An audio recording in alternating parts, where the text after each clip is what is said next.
अंदर लाओ, थोड़ा सा और अंदर। हाँ हाँ, बस बस बस हो गया। अब खोलो इसे, सारा सामान निकालना भी तो है। ओ तानू अब कलेक्टर नाल फोन करवावा और जल्दी सामान नु अनलोड कर कुत्ते दे पुत्र। अरे अब तो खुश हो ना, कैसा लगा नया घर?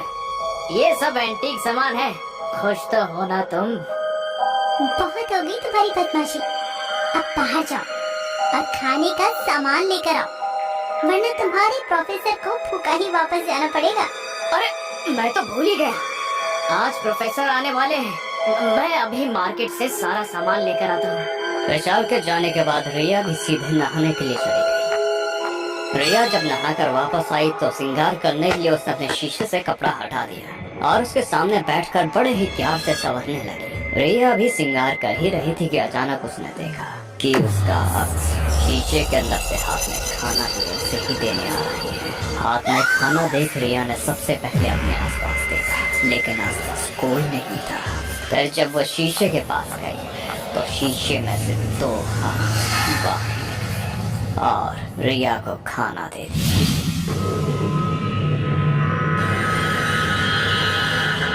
कब से बेल बजा रहा हूँ, देखो ना मेरे साथ कौन आया है? मेरे प्रोफेसर मिस्टर अतुल। आ जाइए, मैं वापस आ गई हूँ। रिया की बात विशाल को समझ नहीं आ रही थी, लेकिन जब वो प्रोफेसर के साथ घर के अंदर आया तो उसे यकीन ही नहीं हुआ।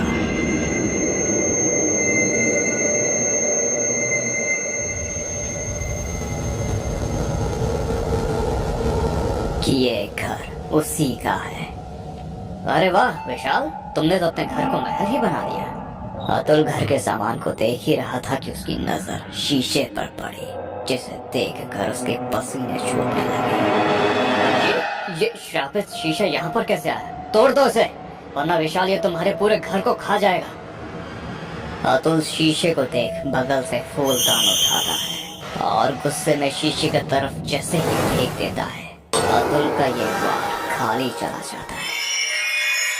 उसने जैसे ही फूलदान शीशे की तरफ फेंका, उसके अंदर से एक और रिया बाहर निकल आई और उसने वो फूलदान पकड़कर दोबारा अतुल की तरफ फेंक दिया, जिसके लगते हुए रिया, तुम ये क्या कर रही हो? तुम्हारा दिमाग तो ठीक है? तुम्हारे सामने वो तुम्हारी पत्नी को मार रहा है और तुम उसकी खड़े खड़े बस तमाशा देख रहे हो। कैसे बनी हो तुम?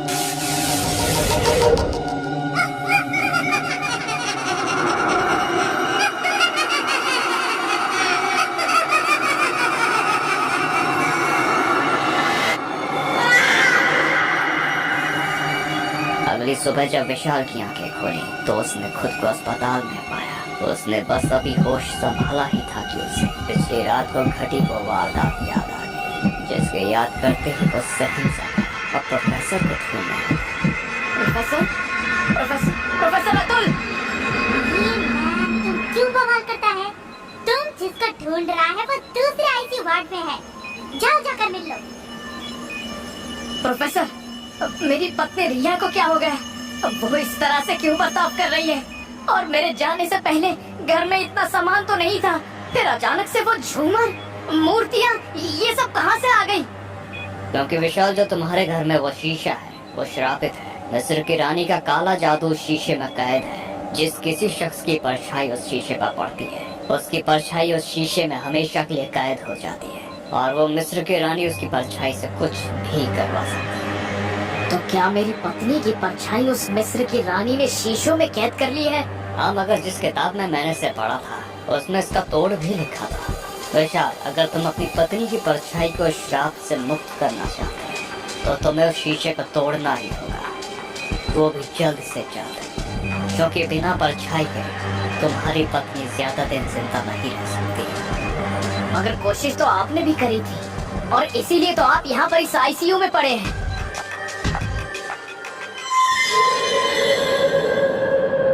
विशाल घर आया तो उसने देखा कि रिया आराम से बिस्तर पर सो रही है।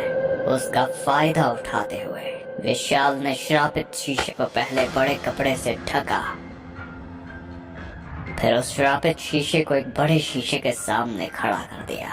शैतान, तुमने मेरी पत्नी की परछाई को कैद किया है मैं कहता हूँ मेरी पत्नी की परछाई को आजाद कर, वरना मैं ये शीशा तोड़कर तुझे और तेरी ताकत को हमेशा हमेशा के लिए खत्म कर दूंगा, समझे?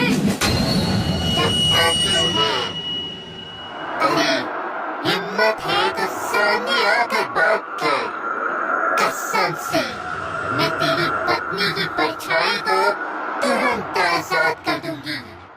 बड़ा शौक है ना तुझे दूसरों की परछाई चुराने का? ले अब अपनी परछाई चुरा कर दिखा।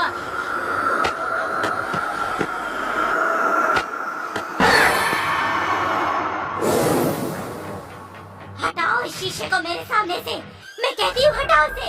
मुझे दर्द हो रहा है। मैं कभी बहुत खूबसूरत हुआ करती थी, लेकिन शाम के कारण आज मुझसे मेरा ही चेहरा देखा नहीं जा रहा।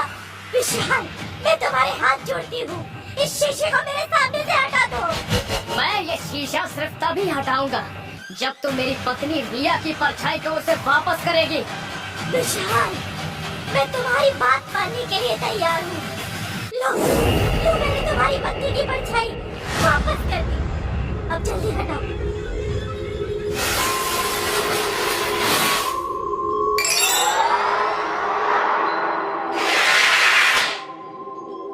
लो, मैंने तुम्हारी पत्नी की परछाई वापस कर दी। अब जल्दी हटाओ। तूने लोगों को बहुत परेशान किया है ना, उन्हें बहुत तकलीफ दी है। अब उन सब का हिसाब चुकाने का वक्त आ गया है। जल्दी से शीशे को मेरे सामने से हटाओ। विशाल उस शीशे को नॉर्मल शीशे के ऊपर धक्के से फेंक देता है, जिससे दोनों शीशे एक दूसरे से टकराकर टूट जाते हैं और जमीन पर गिरे पड़े टुकड़ों से काली रोशनी निकलने लगती है, जिसमें से अलग अलग लोगों की काली परछाई चीखते हुए बाहर आकर पूरे कमरे में उड़ने लगती है। विशाल ये सब देखकर बुरी तरह डर जाता है। शीशे से निकली परछाई इतनी ज्यादा शक्तिशाली थी, विशाल को भी हवा में उड़ा दिया था और ना चाहकर भी विशाल उस काली शक्तियों की वजह से श्रापित शीशे से निकली काली रोशनी में समाने चाह ही रहा था कि तभी रिया ने विशाल का हाथ पकड़ लिया और वापस उसे खींचकर अपने गले लगाते हुए कहा। दोनों के गले लगते ही सारी काली शक्तियां शुरू हो जाती हैं। विशाल, मेरे होते हुए तुम्हें कुछ नहीं हो सकता। हमारा प्यार ही हमारी ताकत है। I love you. I love you too, Riya.